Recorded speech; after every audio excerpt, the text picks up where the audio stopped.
बीतल गर्मी बरसात जवानी भइल बट भात। बीतल गर्मी बरसात जवानी भइल बट भात। आके खाना तो सब बसियाता। आजा नया जा नया जा रजा रजाई से जड़ नहीं जाता। आजा नया जा नया जा रजा रजाई से जड़ नहीं जाता।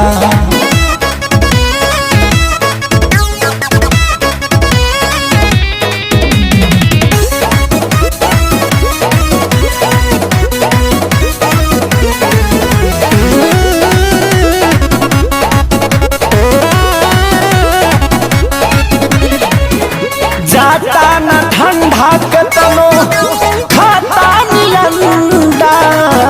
हर गईनी के सब जोगार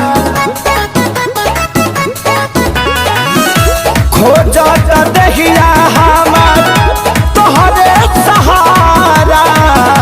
तू बड़ बहरा भाता नायकल कटिरा कठुआ त हमर दात।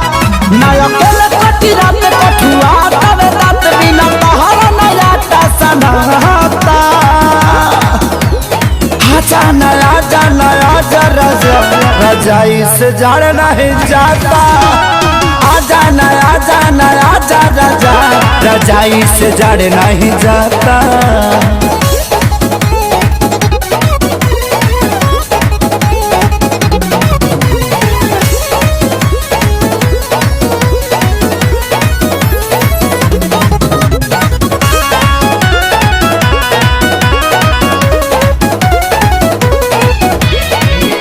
सैया खेसारी हमरा साड़ी के पालू सरकत रे हालो हालो।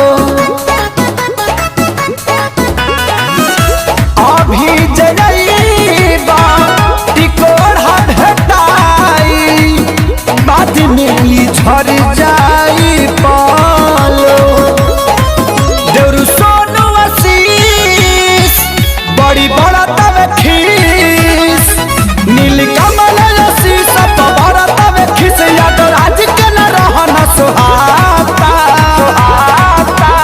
आजा नया जा नया जा रजा रजाई से जड़ नहीं जाता।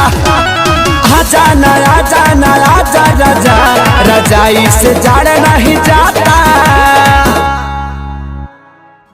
गर्मी बरसात जवानी भइल बट भात। आके खाना तो सब बसियाता। आजा नया जा नया जा रजा रजाई से जड़ नहीं जाता।